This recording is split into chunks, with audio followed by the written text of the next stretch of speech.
Hello everyone, I hope you all are fine and staying positive. So how's your preparation is going on? This is a friend of yours. Today I'll talk to you about how to attempt a mock. Like मुझे पिछले कुछ दिनों से comment आ रहे थे कि आप attempt कैसे करते हो, आपकी स्ट्रेटेजी क्या रहती है. Then I will tell you that how do I attempt a mock. This is a mock test number 6 I attempted. RRB officer scale 1 मैंने ये अटेम्प्ट किया. And let's see my score card. मैंने इसमें 76 out of 80 attempt किए. And accuracy is 97% and I got first rank out of 7500. Like approximately 7600 I got first rank. And quants में मेरा एक गलत हुआ है. I attempted 36 and 1 is incorrect and my rank is 1. And reasoning में भी I attempted 40 out of 40 but 1 is incorrect and 76 are were attempted and 74 are correct. Now let's move towards the ranking part. Like ये मेरा score है 73.50 मेरा score है. And now let's move towards the solution part. So today I'll tell you that how do I attempt and what is my strategy to select a question. So पहले इसमें मैंने ये number wrong number series नहीं, ये तो missing number series है, ये मैंने अटैम्प्ट की. इसमें कुछ ज़्यादा खास नहीं था. इसमें बेसिकली क्या था, डिफरेंस दिया हुआ था, डबल डिफरेंस की एक सीरीज़ थी और इसमें सीरीज़ का तो इतना कुछ खास नहीं रहता. ये डीआई मैंने पहले अटैम्प्ट की थी. इसमें मुझे 1 मिनट एंड 8 सेकेंड लगा. ये बेसिकली एक छोटी सी डीआई थी जिसमें बॉयज़ एंड गर्ल्स का रेशो दिया हुआ था एंड MNO में हमें निकालना था. ये बहुत ही ईजी डीआई थी, डूएबल भी थी. एंड उसके बाद ये आपकी सिंप्लीफिकेशन रहती है. सिंप्लीफिकेशन थोड़ा बहुत सही था, कैलकुलेटिव था बट सही था, हो जा रही थी questions. Like I to 33 second in this. And उसके बाद इसमें 16th पे एक और डीआई है. हाँ, ये डीआई ये अच्छी डीआई थी. इसमें आपका एक तो ये जो ग्राफ दिया है, लाइन ग्राफ बार ग्राफ दिया है, इसमें टोटल दिया हुआ था ईयरबड्स का रेशो. एंड ये आपके दिए हुए थे इसमें वाइट रेड एंड ब्लैक जो ईयरबड्स थे. ये रेड का था और ये ब्लैक और रेड, मतलब ये कैलकुलेटिव थी, ये होने वाली थी बट ये कैलकुलेटिव थी. तो इसमें मैंने 1 मिनट 32 सेकेंड इसको मैंने बनाने में लिए. मैं पहले डीआई को बनाती हूँ, उसके बाद मैं क्वेश्चन को सॉल्व करती हूँ, बिकॉज इससे आपका बाकी क्वेश्चन में टाइम बच जाता है. एंड आफ्टर दैट 21 पे है ये इक्वेशन बेस्ड क्वेश्चंस हैं. तो इसमें बहुत चांसेस होते हैं गलत होने के, बट इसमें मेरी अच्छी खासी प्रैक्टिस हो चुकी है बिकॉज मैंने इसमें मेंस के लगाए थे. तो मेंस वाले मैंने इक्वेशंस लगाई थी, क्वाड्रेटिक इक्वेशंस लगाई थी, तो मेरा यहाँ पे प्रैक्टिस अच्छी हो गई है. एंड इसमें अगर आपको 15 से 16 सेकेंड से ज़्यादा का टाइम लग रहा है then you need to practice more. तो ये आपको प्रैक्टिस ज़्यादा करना पड़ेगा अगर आप ज़्यादा टाइम ले रहे हैं. तो आप देख सकते हो मैंने 12 सेकेंड इसमें लिए हैं, 6 इसमें लिए हैं, 9 इसमें एंड 10 इसमें एंड 6 सेकेंड मैंने इसमें लिए हैं.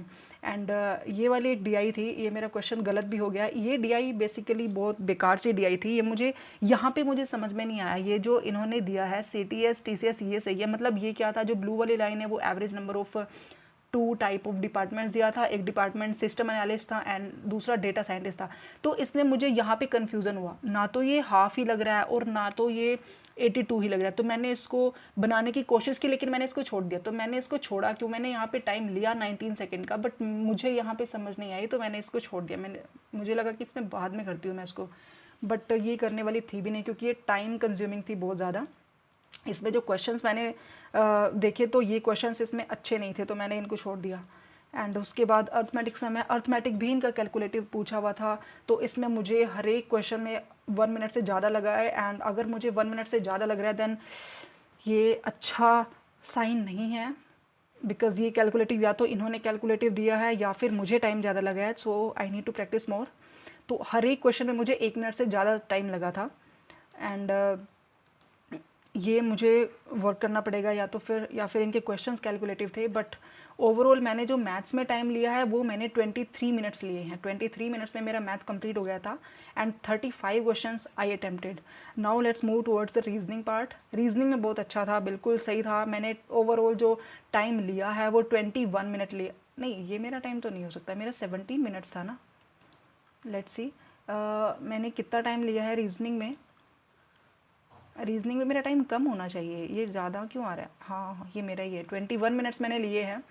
तो उसके बाद अगर मैं SDI की इस वाली पज़ल की बात करूँ तो ये पज़ल बहुत इजी थी, इसको आप पहली बार में ही बना सकते हो. आई टुक 1 minute and 44 second in making this and उसके बाद ये है कोडेड वाली, ये बहुत इजी थी। एंड उसके बाद ये एक पज़ल थी, ये पज़ल थोड़ी सी उलझाने नहीं, ये वो नहीं है शायद, ये वाली जो पज़ल थी, एक और पज़ल इसमें है, वो थोड़ी कंफ्यूजिंग थी एंड इसने मेरा टाइम भी लिया, इसने 3 मिनट मेरे ख़राब किए हैं। इसमें मैं एक पॉइंट पे स्टक हो गई थी, एक्चुअली वो स्टक होने की ज़रूरत भी नहीं थी, लेकिन वो उलझाने वाला पॉइंट था, यहाँ पे सी के बारे में था, मैं यहाँ पे उलझ गई थी, but it was good. And 73rd was wrong. 73rd में ये वैक्सेशन में इसमें मेरा 10 आया था, 16 ओके, ये मेरा गलत हो गया। एंड नाउ और इसमें ये वाली थी एक तो ये इनइक्वालिटीज़ थी। एंड उसके बाद ये वाला क्वेश्चन बहुत इजी था। एंड इसमें पजल्स बहुत इजी आई हुई थी, पजल्स का इसमें इतना कुछ नहीं था।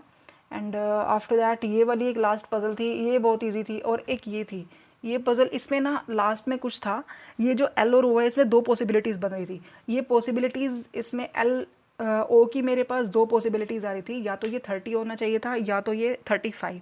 लेकिन एक क्वेश्चन है, उस क्वेश्चन की वजह से ये सही हुई है।